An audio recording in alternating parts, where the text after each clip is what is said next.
Mon parcours est un peu particulier, c'est-à-dire que point de départ, je n'ai pas de formation agricole, j'ai une formation en mécanique générale. De 1980 à 1986, j'ai travaillé à Vitré dans une entreprise de fabrication de pièces de voitures qui s'appelait à cette époque-là CPIO, maintenant qui s'appelle la SPI. Et là, j'étais responsable de secteur avec des gens sous ma responsabilité. À un moment donné, l'exploitation de mes beaux-parents se trouve à reprendre. Et donc, l'intérêt de l'agriculture m'avait toujours intéressé, malgré que j'avais des parents qui étaient agriculteurs, mais leur exploitation était trop petite pour obtenir une viabilité. Donc, avec Marie-Paul, mon épouse, nous avons pris la décision de nous installer. Alors, en premier temps, c'est moi qui me suis installé. J'ai refait une formation de 6 mois pour obtenir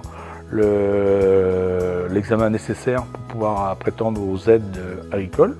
Donc le 1er octobre 86, je me suis installé. Dans la formation, j'avais rencontré une personne qui était à la Chambre d'agriculture et qui s'occupait à ce moment-là du développement du poulet de Janzé. Donc avec lui, on était 22 en formation.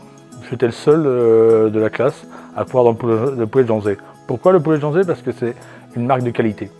À cette époque-là, on parlait de label, produits de qualité, et donc c'est pour ça que je me suis lancé dans cette production-là. Donc installé en 1er octobre, le 19 novembre, mon poulailler était monté et je commençais ma première bande de poulets. En 1988, Marie-Paul est revenue sur l'exploitation parce qu'en même temps, elle travaillait à l'extérieur. Ça a permis à Marie-Paul de pouvoir s'occuper de ses enfants. Et on a construit le 2e poulailler en 88. Et bon, de là, après, moi, je suis resté un simple producteur. À un moment donné, au sein de l'association, dans les années 90, il s'est trouvé une place à postuler comme administrateur, et c'est là que je suis rentré. Après, bon, j'ai fait mon parcours au sein du conseil d'administration de l'association. Et en 2003, avec notre directeur, M. Desbois, nous avons créé la coopérative.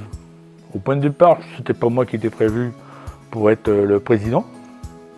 Par contre, la personne qui était susceptible de prendre la place n'a pas voulu la prendre. Bon, dans un premier temps, je me suis dit, on a fait toutes les démarches nécessaires pour créer un outil qui va défendre les éleveurs et je ne voyais pas laisser ça tomber. Donc j'ai pris la décision, avec l'accord de Marie-Paul, de prendre la tête de cette coopérative. Donc depuis 2003, je suis président de la coopérative. Donc aujourd'hui, la coopérative, c'est 170 éleveurs, arrivé 350 poulaillers. Nous travaillons avec le groupe LDC, c'est-à-dire SNV, un abattoir, qui est une filiale du groupe LDC.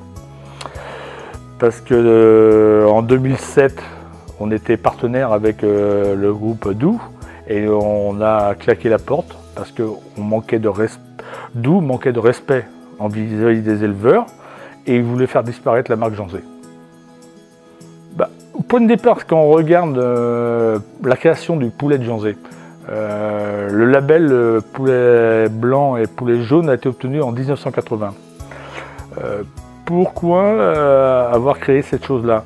On l'a créé parce que c'était un besoin, c'était un groupe dont la mairie de Janzé, le maire de Janzé faisait partie, c'était M. Régent, plus la chambre du commerce de l'Ille-et-Vilaine. Le but, c'était de réfléchir le moyen de trouver quelque chose de complémentaire par rapport au quota qui arrivait en 1984. Le but, c'était de maintenir le maximum d'exploitation familiale sur le secteur. Et ce but-là, il a été atteint, parce que quand on voit aujourd'hui sur le secteur de Janzé, la moyenne de superficie par exploitation, c'est à peu près 60 hectares. Je reprends ma commune, moi qui est de Pérésion-Sèche, où il y a plus de 40 exploitants sur la commune, et que ce soit GAEC ou exploitation individuelle, on arrive à une superficie moyenne de 60 hectares par UTH.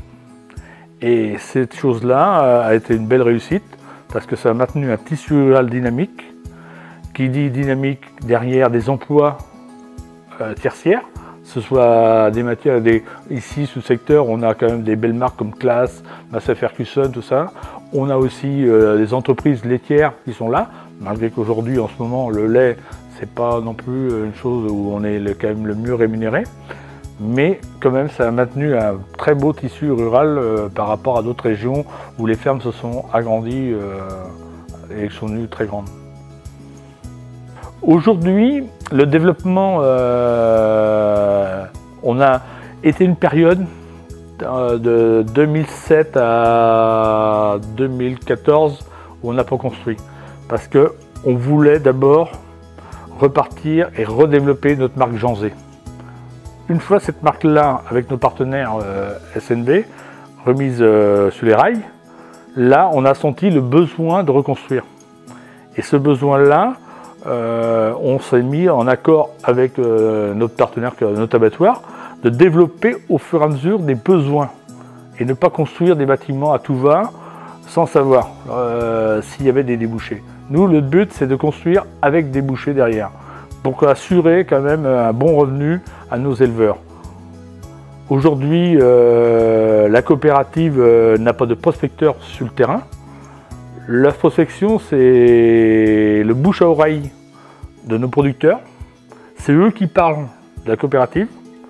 Et s'ils en parlaient en mal, on n'aurait pas de gens à venir taper à la porte pour venir adhérer.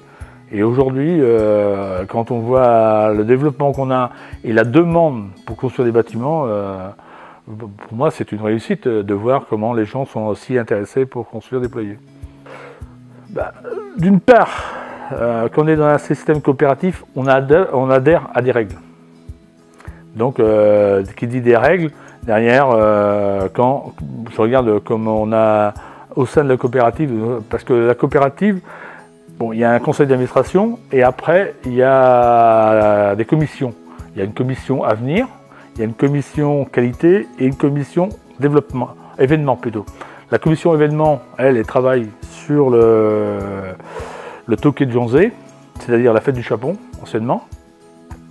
La commission avenir, elle travaille sur le développement du besoin de poulailler, le choix des futurs éleveurs.